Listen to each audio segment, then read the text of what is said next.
Em um passado distante, a terra do Egito presenciou a chegada de uma família que mudaria sua história para sempre. Essa família era descendente de Jacó, e cada membro carregava dentro de si uma parte dos sonhos e esperanças do patriarca. Rúben, o primogênito, tinha a responsabilidade de conduzir a família com sabedoria. Simeão e Levi, unidos mais que nunca, representavam a força e a coragem necessária para enfrentar os desafios que os aguardavam. Judá, de espírito destemido, possuía uma habilidade inata para a liderança. Issacar e Zebulon eram conhecidos por sua perseverança e determinação, sempre prontos a buscar oportunidades além das fronteiras. Benjamim, ainda jovem, carregava o peso do legado de seus antepassados e a promessa de continuidade.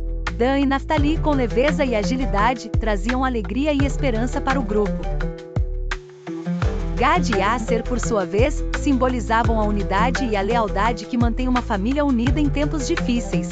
Sob a proteção de José, que já havia se estabelecido no Egito, essa família não só encontrou abrigo e sustento na nova terra, mas também se expandiu. 70 eram os que haviam acompanhado Jacó até o Egito, mas esse número representava mais que pessoas. Era a promessa de uma nação em ascendência. Com o passar do tempo, José veio a falecer, seguido por seus irmãos e toda aquela geração que havia estabelecido raízes tão profundas. Contudo, a memória deles continuou viva, essencial na formação do povo que um dia sairia do Egito para se tornar uma nação forte e próspera. Os filhos de Israel prosperaram no Egito, suas famílias cresceram em quantidade e força, tornando-se uma presença significativa na terra sob o sol escaldante. Um novo faraó, desconhecendo a história de José, ocupou o trono egípcio, observando a crescente influência dos filhos de Israel. Preocupado, o faraó convocou seus conselheiros, temendo que os hebreus se aliassem a inimigos em tempos de guerra. O salão de conferências foi preenchido por opiniões sobre como conter os hebreus sem provocar uma revolta. O faraó formulou um plano para aumentar o fardo do trabalho dos hebreus e restringir suas liberdades gradualmente. Sob o olhar dos deuses de pedra, o faraó começou a pôr seu plano em prática, enquanto o sol continuava a nascer sobre o Egito. A questão permanecia: os filhos de Israel resistiriam à opressão ou seriam subjugados pelo medo do novo rei? O mistério residia nas escolhas que cada parte faria ao percorrer o delicado fio do destino, enquanto as areias do tempo esperavam por respostas. Em tempos ancestrais e de grande opressão, o povo hebreu vivia sob o jugo do Egito. Sob a autoridade do poderoso faraó, a vida dos israelitas era marcada pelo sofrimento e pela opressão.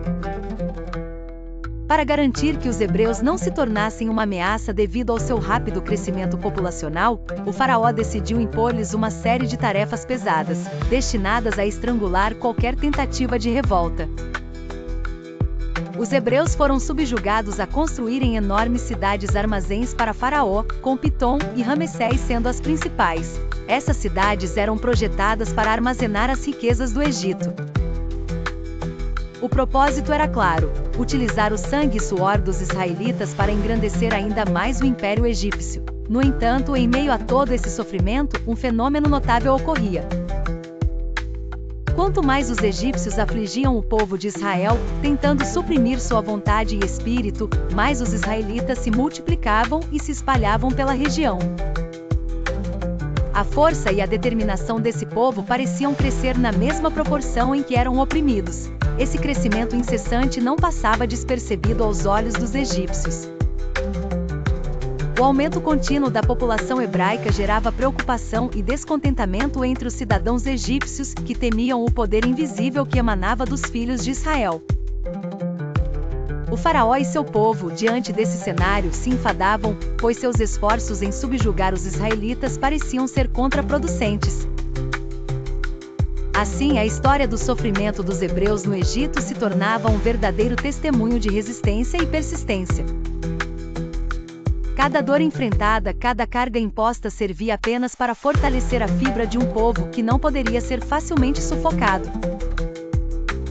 A determinação israelita era uma lição viva de que a opressão pode, em certos casos, ser a própria fonte de resistência e resiliência de um povo. No Egito Antigo, um mundo de contrastes e desafios revelava-se sob os céus ensolarados e o rio sempre fluente. Era uma terra de maravilhas arquitetônicas e de cruéis injustiças sociais, onde a beleza das pirâmides contrastava intensamente com o sofrimento dos escravos que as construíam.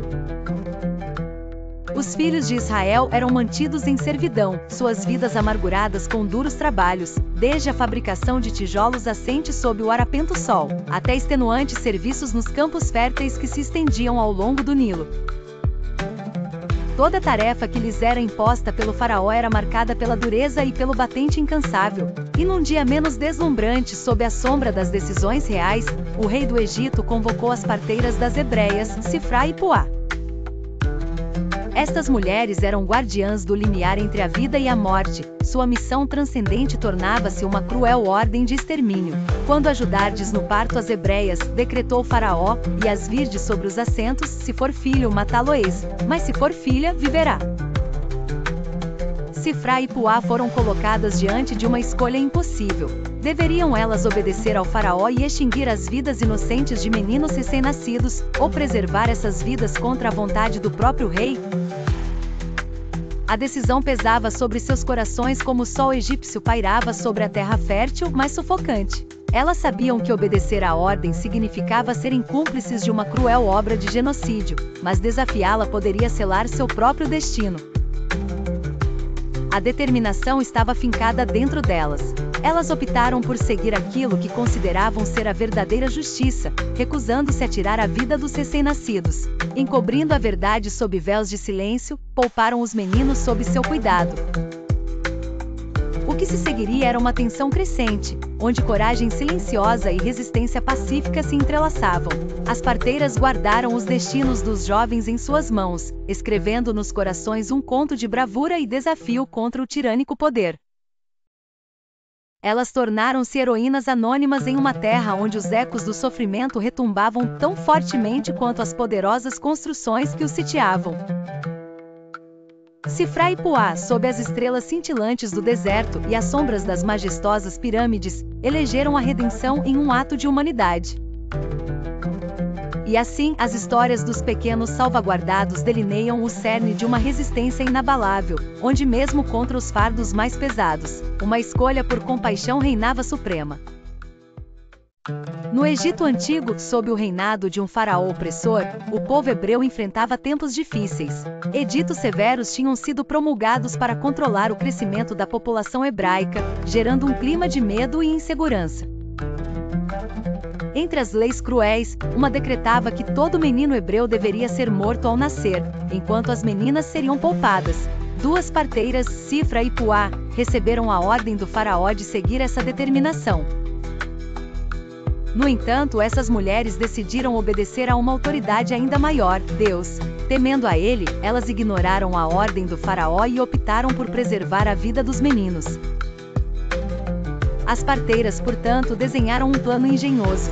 Quando chegavam para ajudar no parto, tinham o cuidado de permitir que as mães hebreias dessem à luz sozinhas, levando as crianças ao mundo ilesas. Essa estratégia corajosa exigia nervos de aço e uma confiança inabalável em que Deus via seus esforços e protegeria tanto a elas quanto as famílias que ajudavam. O aumento das crianças hebreias não passou despercebido. O faraó, intrigado com a falha na execução de seus mandamentos, convocou Sifra e Puá para prestar contas de seus atos. Frente ao trono, um silêncio tenso imperava. Por que guardastes os meninos com vida? Exigiu saber o soberano, sua voz uma mistura de raiva e curiosidade. Com serenidade responderam as parteiras: as mulheres hebreias não são como as egípcias. São vigorosas e já deram à luz antes que possamos chegar até elas. Tal explicação, se aproveitando de um estereótipo da força hebraica, serviu como uma barreira contra os inclementes desígnios do monarca. Diante dessa resposta, o faraó, sem provas concretas para contrapor a explicação dada, lhes ofereceu permissão pelas suas ações. Assim, Deus recompensou Sifra e Puá por sua coragem e fé, abençoando-as com famílias prósperas e estabelecendo-as em suas casas. Apesar do fracasso do primeiro edito, o faraó se recusou a desistir de seus intentos e estendeu a ordem de modo ainda mais frio. Ele comandou todo o povo egípcio a afogar os meninos hebreus recém-nascidos no rio Nilo. Esse ato de desespero revelava o medo que os hebreus inspiravam em seus corações opressores. Em meio a este ambiente hostil, o povo hebreu continuou a proliferar e a fortificar-se, sustentando sua esperança e fé na proteção divina. Certos de que, como Cifra e Puá, poderiam encontrar caminhos para resistir à opressão. Se inscreva, curta e compartilhe. Nossos encontros acontecem todos os dias às 18 horas.